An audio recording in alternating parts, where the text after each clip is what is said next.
Génesis capítulo 24, vamos a leer desde el versículo 28 en adelante.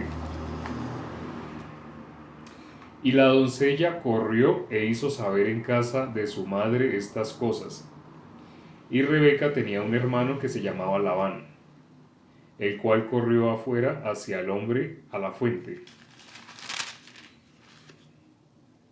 Y cuando vio el pendiente y los brazaletes en las manos de su hermana, que decía, así me habló aquel hombre, vino a él, y he aquí que estaba con los camellos junto a la fuente, y le dijo, ven, bendito de Jehová, ¿por qué estás fuera? He preparado la casa y el lugar para los camellos. Entonces el hombre vino a casa, y Labán desató los camellos, y les dio paja y forraje y agua para lavar los pies de él, y los pies de los hombres que con él venían, y les pusieron delante que comer, mas él dijo, no comeré hasta que haya dicho mi mensaje, y él dijo, habla. Entonces dijo, yo soy criado de Abraham, y Jehová ha bendecido mucho a mi amo, y él se ha engrandecido y le ha dado ovejas y vacas, plata y oro, siervos y siervas, camellos y asnos. Y Sara, mujer de mi amo, dio a luz en su vejez un hijo a mi señor, quien le ha dado a él todo cuanto tiene. Y mi amo me hizo jurar diciendo, no tomarás para mi hijo mujer de las hijas de los cananeos, en cuya tierra habito, sino que irás a la casa de mi padre y a mi parentela y tomarás mujer para mi hijo. Y yo dije, quizá la mujer no querrá seguirme.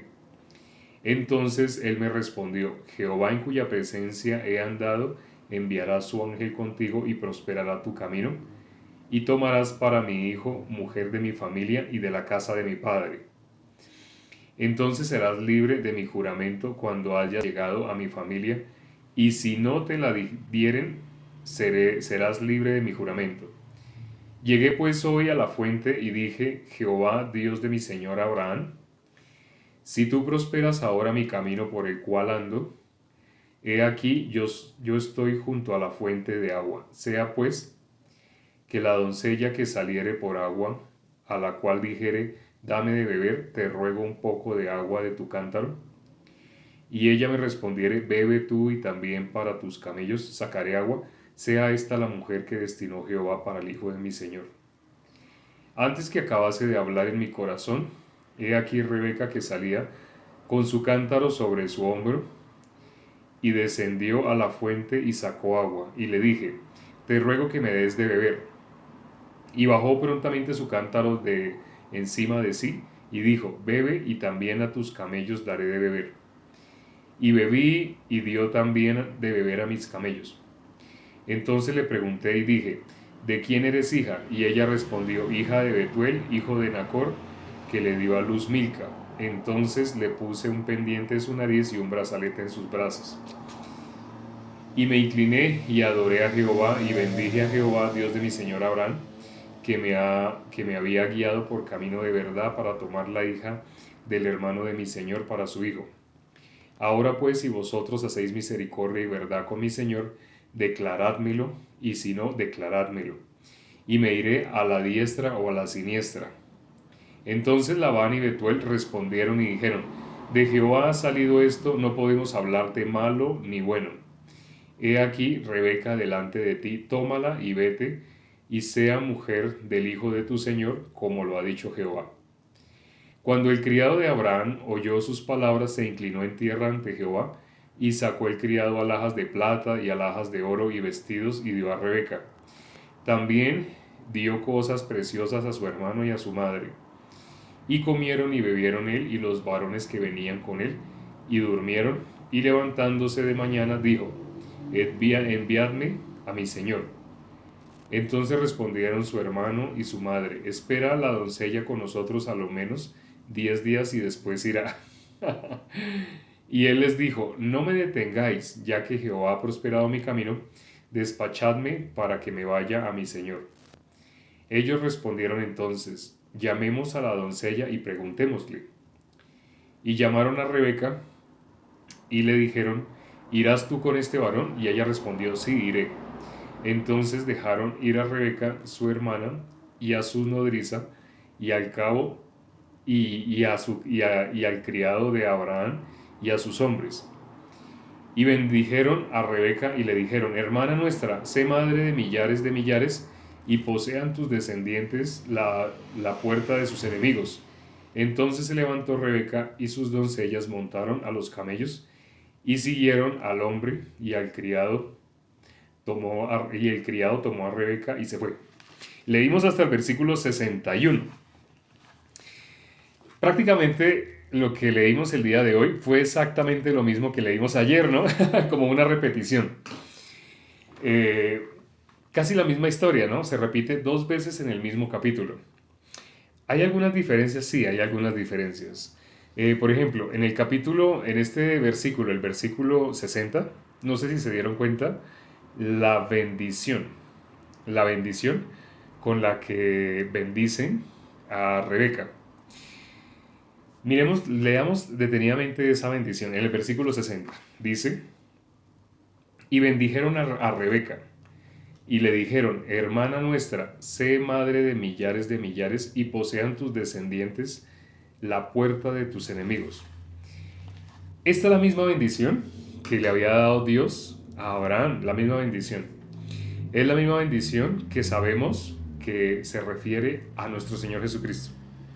Cuando dice acá, sé madre de millares, la bendición que se le había dado a Abraham era que los descendientes de él iban a ser tantos como la arena, que de la multitud no se podrían contar. Aquí le están diciendo, sé madre de millares, y posean tus descendientes las puertas de tus enemigos. No sé si se acuerdan, en los Salmos, en Isaías, los profetas hablaron acerca de nuestro Señor Jesucristo. Esto es lo que se iba a cumplir con nuestro Señor Jesucristo. Tal cual, bendición es eso. Bendición no es decirle a la persona, tenga esto y esto y tenga cosas, no. Como el criado habló al principio, ¿qué habló de Abraham, de su Señor? Dijo que era rico, que se había enriquecido y que tenía ovejas, vacas, así, bueyes, contó todo lo que tenía.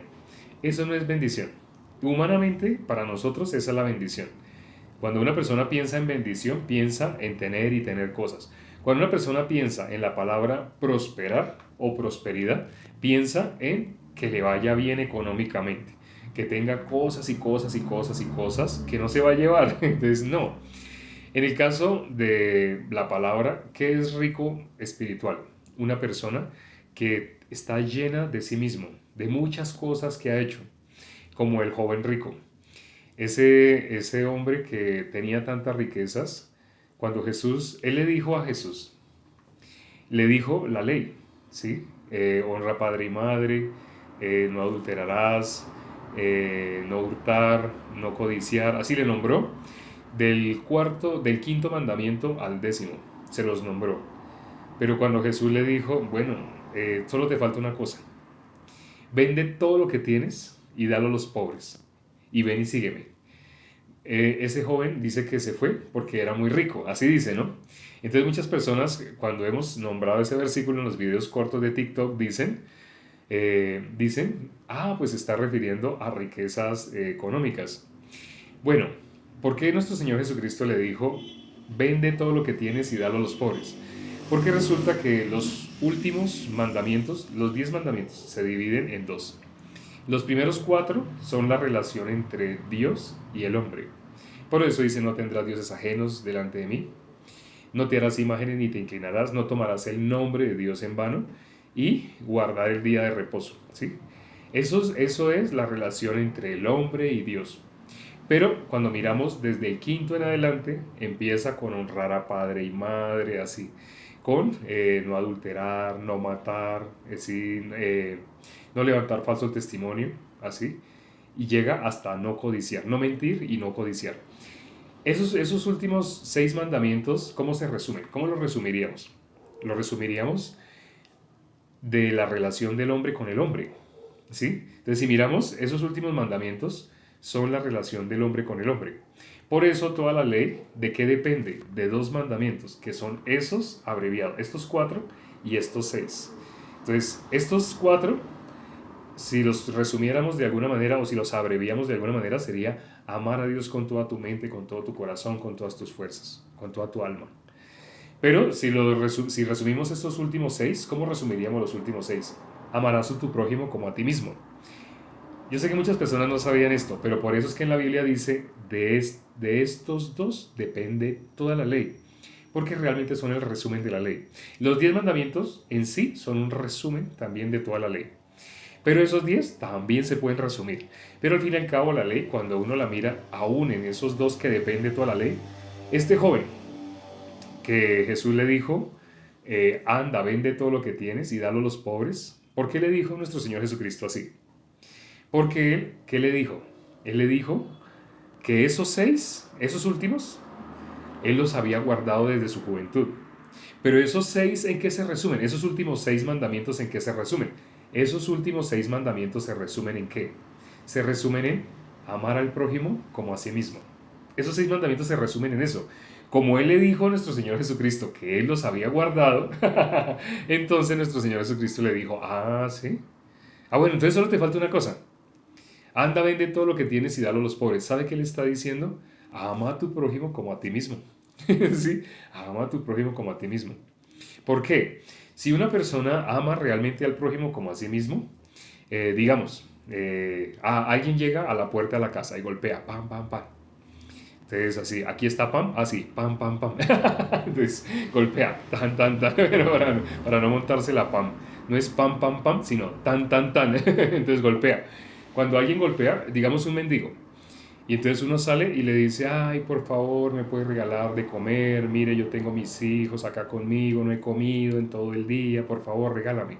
Entonces las personas, como las personas, una persona podría sacar y darle algo. De pronto le da una bolsa de leche, o de pronto le da una bolsa de leche y le da pan, una bolsa de pan, ¿sí? Pero esa persona, ¿cómo se sentiría? Uy, amé a mi prójimo como a mí mismo. No, todavía no, todavía no. Al día siguiente, esa persona, como se dio cuenta que ahí le dieron, esa persona va y golpea. Tan, tan, tan. ¿Sí? Tan, tan, tan. Entonces, cuando abre la persona, ay, otra vez ve a la persona que viene a decirle lo mismo. Mire, ay, usted ayer me dio y Dios lo bendiga, porque siempre usan esa expresión, ¿no? Dios lo bendiga, por favor, me podría dar algo hoy para comer con mis niños, mira, aquí están conmigo, no hemos comido, así. Entonces la persona, ay, vuelve y sube y busca y no tiene leche. ¿Qué les da? Entonces tiene huevos. Y le dice, tengo huevos, pero están crudos. Se los doy, usted los cocina o así crudos como sean, no los comemos. Entonces la persona le da así una bolsa con huevos. Para él, para todos sus hijos. Pero llega el tercer día. Tan, tan, tan. Entonces cuando llega la persona otra vez y pide, otra vez y pide, está bien un día, 2 días, la persona como llega el momento que apenas oye, como a la misma hora, se asoma por la ventana. Ay, no, no le abra, no le abra. Es ese señor que siempre viene a que le demos carne, arroz, que le demos leche. Entonces, no, no, no, hoy no le abra, no, no le abra. Ahí uno puede ver el corazón de esa persona. ¿Realmente lo ama como a sí mismo? ¿Realmente lo ama como a sí mismo? Ahí uno puede ver, el ser humano puede amar a los demás como a sí mismos. Entonces, cuando en la Biblia habla del prójimo, no sé si sepan qué es el prójimo. No sé si se acuerdan. ¿Alguien sabe cómo cuando dice amar al prójimo como a sí mismo, por qué en la Biblia dice amar al prójimo? ¿Quién es el prójimo? ¿Quién es el prójimo? Hago esta pregunta. ¿Quién es el prójimo? ¿Quién es el prójimo? ¿Quién es el prójimo? Estoy haciendo una pregunta, ¿no? ¿Quién es el prójimo? Jesús, Jesús, Jesús. Muy bien, Jesús. Uno piensa automáticamente así, como nuestros hermanos. Alguien escribió mi hermano, el hermano, los hermanos de... Así. El que esté más próximo. Por la palabra prójimo, así como próximo, pareciera, ¿no? Sí. Pero vamos a mirar, bueno, para quienes no lo tengan claro, para quienes no lo tengan claro, vamos a mirar Lucas capítulo 10. Vamos a mirar Lucas capítulo 10 y vamos a leer desde el versículo 25. Lucas capítulo 10, desde el versículo 25.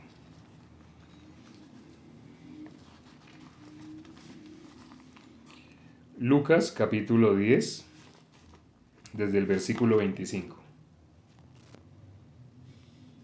Ahí aparece, ya para algunos saben, es la historia del buen samaritano.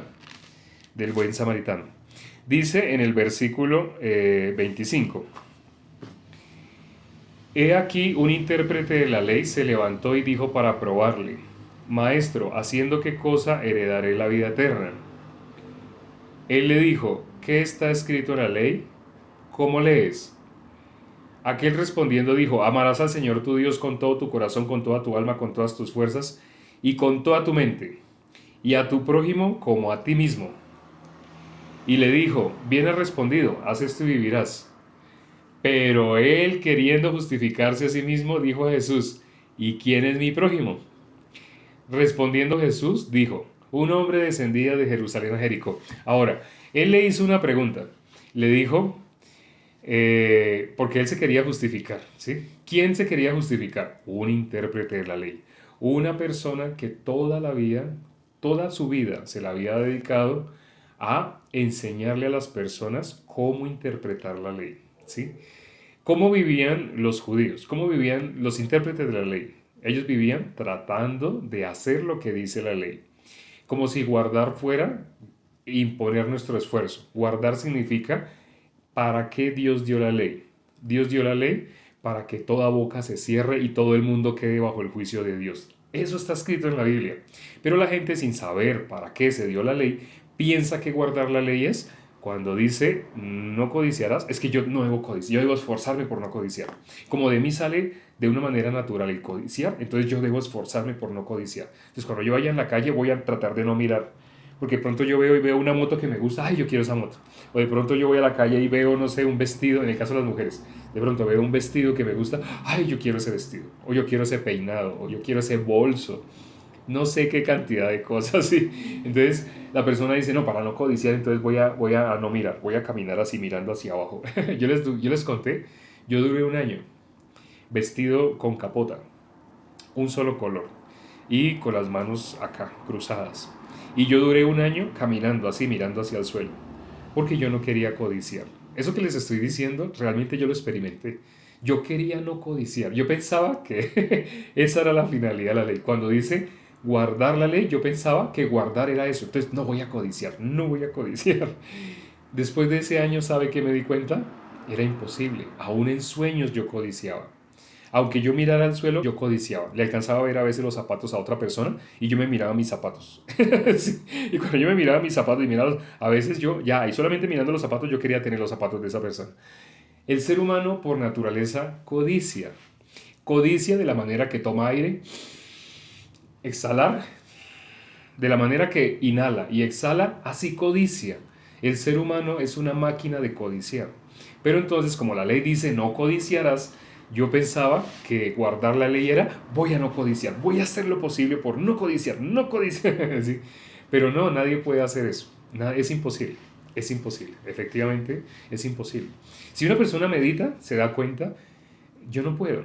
Si la persona se da cuenta que no puede, puede hacer la pregunta: ¿por qué en la Biblia dice guardar los mandamientos? Que debemos guardarlos. ¿A qué se refiere? Ya le explico a qué se refiere. Ahí le podemos explicar. ¿A qué se refiere? Se refiere a que la finalidad de la ley, ¿cuál es? Que toda boca se cierre y todo el mundo quede bajo el juicio de Dios. ¿Sabe qué significa que toda boca se cierre? Que únicamente escuche. Ah, pero es que yo he sido 20 años, 30 años pastor. Yo he sido tantos años pastor, diácono, evangelista, anciano en diferentes iglesias. Si esa persona se da cuenta para qué la ley, debe dejar de hablar. Solamente debe que hacer, escuchar. Porque la fe, ¿cómo viene? Por el oír. Si la persona descubre, he estado equivocado toda mi vida, ¿qué debe hacer? Es momento de aprender. Y la persona que aprende, ¿cómo debe estar? Atento con sus oídos. ¿Quién no puede aprender? El que aún cuando se le está enseñando, esa persona quiere enseñar. No, pero yo creo que debería ser así, yo no estoy de acuerdo, a mí me parece. Esa persona, ¿ustedes qué creen? ¿Puede aprender? Una persona que tiene su opinión, su punto de vista, no, así no me han enseñado a mí, ay, usted me está confundiendo, yo no puedo entender así porque usted no dice igual que los pastores de las iglesias que dicen que debemos esforzarnos por hacer tal cual lo que dice. ¿Por qué usted no me dice igual? ¿Por qué no me habla igual? Esa persona está en posición de enseñar. Como está en posición de enseñar, no puede aprender. La ley tiene su finalidad, que toda boca se cierre. Si toda boca se cierra, queda bajo el juicio de Dios. La persona que puede hacer si toda boca se cerró, puede oír. No sé si ustedes han oído varias veces, imagino, hasta, no sé, motivadores y personas como que van a las empresas para que los empleados como tengan ánimo y sí, les dan palabras de ánimo, les dicen, Dios nos dio una boca, pero nos dio dos oídos. ¿Sí saben para qué dos oídos, no? Dos oídos porque es más lo que debemos oír que lo que debemos hablar. Sí, sí, efectivamente, la ley se dio para eso, para que toda boca se cierre. Como dijo Job, Job hablaba y hablaba. Leemos el libro de Job y Job hablaba, pero cuando miramos qué hablaba, bueno, no hay problema si habla la justicia, como el apóstol Pablo. El apóstol Pablo no paró de hablar. Él lo azotaban, lo apedrearon, porque él hablaba y hablaba. ¿Pero qué hablaba él? El evangelio, la justicia de Dios. ¿Qué dice Mateo 6:33? No sé si se acuerden. Mateo 6:33. Dice, buscad el reino de Dios y su justicia, y todo lo demás será añadido. Entonces, bueno, ahorita que estaba mirando Proverbios, estaba mirando el prójimo. ¿Qué es la palabra prójimo? Prójimo. La palabra prójimo, aquí nuestro Señor Jesucristo la explica, ¿sí? Como Él le preguntó, ¿quién es mi prójimo? Pero Él hizo esa pregunta para justificarse, o sea, Él quería como enredar el tema. Como quería enredar, entonces le dijo, ¿y quién es mi prójimo? Porque él no, o sea, si él se dio cuenta que toda su vida, aún él siendo intérprete de la ley, no podía hacer lo que la ley dice, porque él no se daba por vencido, ahí estaba delante de Jesús, él tenía simplemente que rendirse. Pero ¿qué dijo? Queriendo justificarse. Entonces le hizo la pregunta a nuestro Señor Jesucristo, ¿y quién es mi prójimo? Y nuestro Señor Jesucristo explica quién es el prójimo. Miremos, vamos a resumir para llegar a quién es el prójimo. Dice en el versículo 36, dice, ¿quién pues de estos tres te parece que fue el prójimo del que cayó en manos de los ladrones? Él dijo, el que usó de misericordia con él. ¿Sabe por qué no dijo el samaritano? ¿Por qué dijo el que usó de misericordia con él? Aquí tenía que quedar escrito eso. Porque ¿quién es el que da misericordia? Dios es el que tiene misericordia. ¿Cómo dio misericordia? A través de nuestro Señor Jesucristo. El samaritano es sombra de nuestro Señor Jesucristo. Por eso aquí tenía que quedar registrado quién es el que usó de misericordia con él. Podríamos decirlo humanamente porque como ellos odiaban a los samaritanos, ellos no quieren ni siquiera nombrar al samaritano. Entonces en esta historia, ¿quién es el que da misericordia? El samaritano. El samaritano entonces es sombra ¿de quién? De nuestro Señor Jesucristo. Entonces aquí dice, el que usó de misericordia con él. Entonces Jesús le dijo, ve y haz tú lo mismo. ¿Qué es lo que le está diciendo nuestro Señor Jesucristo? ¿Que vaya y sea como el buen samaritano? No. Las personas que están en la ley lo interpretan de esa manera. Eso. Una forma de detectar, y creo que vamos a hacer un video en TikTok, pequeñito, un video pequeño de esa, explicando esto. La forma de detectar si alguien está en las obras o no es cómo entiende esta pregunta. Jesús le dice, ve y haz tú lo mismo. Él contestó que el que usó de misericordia es el prójimo, el que usó de misericordia. Entonces sí, el que usó de misericordia es el prójimo, efectivamente. Pero ¿quién es el que usó de misericordia? El que lo salvó, porque ese hombre estaba medio muerto, necesitaba ser salvado. Es sombra de nosotros. Para poder recibir la salvación necesitamos estar medio muertos, necesitamos ser salvados. Entonces por eso dice, cuando dio la respuesta, ¿quién es el prójimo? El que usó de misericordia. Sí, así es. Veías tú lo mismo. Pero veías tú lo mismo, ¿qué significa? Él mismo lo dijo al principio. Miremos cómo lo dijo, o sea, para que se den cuenta que no es como lo interpretan los que están bajo la ley. Los que están bajo la ley interpretan de qué manera. Los que están por las obras interpretan este pasaje de la Biblia como que cuando Jesús le dijo, veías tú lo mismo, le dijo, sea como el buen samaritano. Porque ellos no pueden ver la sombra de nuestro Señor Jesucristo en esta parábola, no la pueden ver. Yo he dado conferencias en cárceles y este pasaje lo he dado. La última vez fue hace como 2 años en una cárcel de jóvenes. Estábamos en plena pandemia, me invitaron a través de Zoom, vía Zoom. Y cuando vi, habían como 200 jóvenes. Estaban ahí recluidos, a todos los tenían uniformados, normal, en una cárcel es normal así. Entonces, cuando les expliqué esta parábola, al final les dije, entonces, ¿quién es el buen samaritano? Cuando Jesús dijo, veías tú lo mismo, dijo que fuéramos como, y todos, con una sola voz, todos contestaron, que seamos como el buen samaritano. Les expliqué detenidamente que el samaritano es nuestro Señor Jesucristo y que el que necesita ser salvado es el hombre medio muerto. Si dice, él como le dijo a nuestro Señor Jesucristo, el versículo 29, pero él queriendo justificarse a sí mismo, dijo a Jesús, ¿quién es mi prójimo? Jesús le está contestando, ¿quién es el prójimo? Porque él queriendo justificarse, cuando hizo esta pregunta, bien has respondido, haz esto y vivirás. Bueno, después de que él resume la ley en que amarás a tu prójimo como a ti mismo. Y a tu prójimo como a ti mismo. Entonces Jesús le dijo, hágalo. Y ahí es cuando le dice, ¿y quién es mi prójimo? Pero la pregunta inicial que había sucedido para hablar del prójimo, ¿cuál era? ¿Qué haré para heredar la vida eterna? Lo podemos ver en el versículo 25. He aquí un intérprete de la ley se levantó y dijo para probarle, ¿haciendo qué cosa heredaré la vida eterna? Esa es la pregunta que nuestro Señor Jesucristo le está contestando a través de la parábola donde le está hablando del prójimo. Como la pregunta inicial es ¿qué haré para heredar la vida eterna? Y él se fue por un lado hablándole del prójimo, entonces le dijo, bueno, entonces ¿quién es el prójimo? Pues el que usó de misericordia, veías tú lo mismo. No le está diciendo, él dice que debe amar al prójimo como a sí mismo. Entonces, para que él ame al prójimo como a sí mismo, en esta parábola, el prójimo es nuestro Señor Jesucristo, es el samaritano.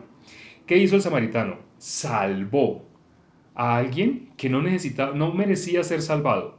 No lo salvó el sacerdote, no lo salvó el levita, pero vino el samaritano y sí lo salvó. A cambio de nada, simplemente lo salvó, gratis, de gracia, lo salvó, gratis, de gracia. Ya saben a qué me refiero. Romanos 3:24. Eso fue lo que hizo el samaritano, lo salvó. Y como el samaritano lo salvó, ¿quién fue el que lo salvó? El prójimo. Entonces, como en la ley dice, el resumen de la ley es amarás al prójimo como a ti mismo, a tu prójimo como a ti mismo, debe amar a quién? Al que salva. Al que salva. Pero ¿quién es el que amó primero? Y la Biblia lo dice, el amor consiste en esto, en que Él nos amó a nosotros primero, no nosotros a Él, no. Cuando dice ama a tu prójimo como a ti mismo, está diciendo amar a quién? A nuestro Señor Jesucristo, porque Él fue el que nos amó realmente. ¿Sí se dan cuenta de esto?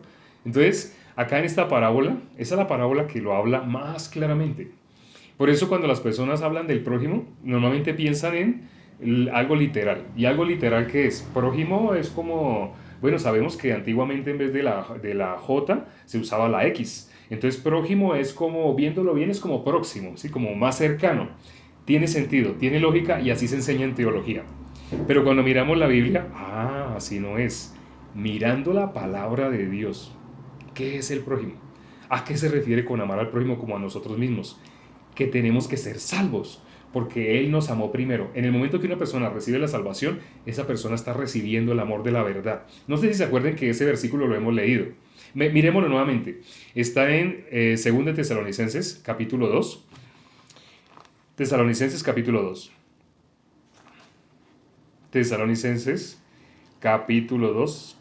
Gálatas, Efesios, Filipenses y Tesalonicenses.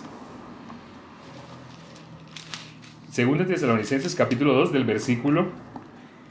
El versículo 13. Me llama el versículo 13. Pero nosotros debemos dar siempre... El versículo 12. A fin de que sean condenados todos los que no creyeron a la verdad. El versículo 12. A fin de que sean condenados todos los que no creyeron a la verdad, sino que se complacieron en la injusticia. Mire cómo lo dice el versículo 10. Mire cómo lo dice el versículo 10. Y con todo engaño de iniquidad para los que se pierden, por cuanto no recibieron el amor de la verdad para ser salvos. Mire la expresión tan bonita que aparece ahí. Por cuanto no recibieron ¿qué? El amor de la verdad para ser salvos. Entonces, ¿cuál es el amor de la verdad para ser salvos? Cuando dice amar al prójimo como a sí mismo, ¿qué se refiere? Está hablando de la salvación. Si Él nos amó a nosotros primero, ese es el amor. ¿En qué consiste el amor? ¿Cuál es el amor de la verdad? Que Él nos amó a nosotros primero. Entonces, de nosotros sale, inevitablemente sale el amor como agradecimiento porque Él nos amó primero. No es que nosotros lo hayamos amado. Las personas como piensan que aman a Jesús, porque lo dicen con sus labios. No, es que yo lo amo con todo, y apretan los ojos y ponen una cara de piedad. Yo lo amo con todo mi corazón. Ah, bueno, ¿usted es pecador? Pues sí, es que todos somos pecadores. Usted está pisoteando la sangre de Cristo. ¡Ah! No me diga eso. Eso que usted acaba de decir, que usted es pecador, esa es la blasfemia contra el Espíritu Santo. Entonces usted está amando realmente, usted está blasfemando contra el Espíritu Santo. Porque Jesús, ¿a qué vino? A salvarnos de nuestros pecados. El Espíritu Santo, ¿a qué vino? A atestiguar esa obra que hizo nuestro Señor Jesucristo. A convencernos de pecado porque nosotros no podemos creer en Él. El Espíritu Santo nos permite de esa manera convencernos de pecado, como lo hemos leído. ¿Cuál es la función del Espíritu Santo? Él vino a convencernos de pecado, por cuanto no creemos en Jesús. El ser humano no cree en Jesús. Sí, y me estoy refiriendo a las personas que dicen, yo todos los días no salgo de mi casa si no hablo con Jesús. Mentira, mentira, usted se está engañando. La persona que cree que ama a Jesús, pero todavía se dice pecador, está pisoteando la sangre de Cristo. Porque Jesús vino a librarnos del pecado y lo hizo. Jesús no fracasó. La persona que dice que es pecador está diciendo, sí, Jesús vino a librarnos del pecado, pero Jesús fracasó. Hay una persona que lo dice, ¿sí? Y todo el mundo le dice papá. Sí, le dicen así a ese señor. Ese señor lo dijo públicamente. Hay videos donde él dice, Jesús fracasó en la cruz. Terrible. La persona que dice que es pecadora está igual que ese señor, porque no ha podido creer el amor de la verdad para ser salvo, que es el último versículo que leímos el día de hoy. Vamos a dejar hasta acá, vamos a terminar, vamos a orar para terminar. Padre, gracias por ese privilegio que nos das de poder considerar tu palabra. Permite que nosotros podamos, como dice la palabra, ver lo que está escrito en ella de una manera espiritual, porque las cosas espirituales se han de discernir espiritualmente. El hombre carnal, el hombre natural, no puede entender la palabra y por lo tanto la acomoda a lo que sí puede entender. Y lo que sí puede entender es las obras. El hombre haciendo algo a cambio de lo que Dios le pueda dar. Permite, Señor, que no sigamos viendo de esa manera. Todas las personas que entraron el día de hoy, para algunos no es coincidencia, tú permitiste que estuvieran acá, para nadie. Aquí dice la Biblia, ¿quién será aquel que diga que sucedió algo que el Señor no mandó? Tú permitiste que las personas que entraron el día de hoy entraran para que escucharan esta palabra. Te pido que abras el entendimiento de las personas, sean diáconos, pastores, lleven los años que lleven en supuestas iglesias cristianas, ábrele los ojos para que se puedan dar cuenta que no habían sido cristianos. Si ellos pueden reconocer, podría empezar el proceso de rehabilitación, es decir, salir de ese engaño, salir de esa mentira y recibir la fe, la palabra, y la fe viene por la palabra, y sin fe es imposible agradarte. Permite que todos reciban la salvación, absolutamente todos los que entraron el día de hoy. Te lo pedimos con un mismo corazón y hemos orado en el nombre de nuestro Señor Jesucristo. Amén.